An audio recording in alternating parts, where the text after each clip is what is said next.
Novità anche in Casa degli Industriali Trevigiani a Palazzo Giacomelli, presentata in questi giorni una nuova biblioteca d'impresa. Un nuovo inedito spazio culturale apre a Treviso.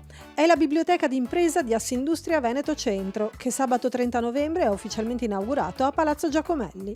Un centro di documentazione specializzato, il primo in Veneto al di fuori dei circuiti accademici, aperto a cittadini e studiosi. Qui abbiamo raccolto tantissime storie delle nostre imprese e a testimonianza di quanto ricco è il nostro territorio e di quanto importante è la cultura poi d'impresa. Rientra nel circuito del Polo Museale del Veneto, perciò se qualcuno da qualsiasi museo volesse, vuole ricercare dei testi, li trova in questo database, perciò penso sia anche una cosa molto importante aver creato un circuito e non qualcosa di chiuso. È un motivo di orgoglio essere riusciti a fare tutto questo, è sicuramente un bel esempio di valorizzazione della nostra storia. D'altro canto è fondamentale in questo momento riuscire a narrare in termini positivi quello che è il ruolo dell'impresa e il suo legame con il territorio e il suo valore di legame con quello che è lo sviluppo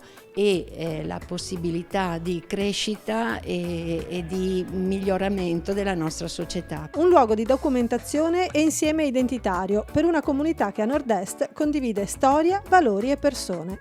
Un patrimonio di 2500 volumi, opere spesso rare, oggi divenute valore collettivo, da preservare e proporre l'attenzione anche delle nuove generazioni. La Regione è particolarmente contenta e fiera che questo accada, perché da una parte si apre un presidio culturale particolare, laddove si va ad incontrare l'impresa e la cultura. Questa iniziativa di Assindustria Veneto Centro è praticamente perfettamente in linea con quelle che sono le politiche culturali della Regione nel rapporto tra impresa e cultura. Oggi nasce un luogo comune, che è la biblioteca d'impresa, per dimostrare come queste due realtà non sono confliggenti, non solo non sono incompatibili, ma sono inscindibili, perché si impara a fare impresa anche attraverso i libri e si impara a fare cultura anche attraverso l'impresa.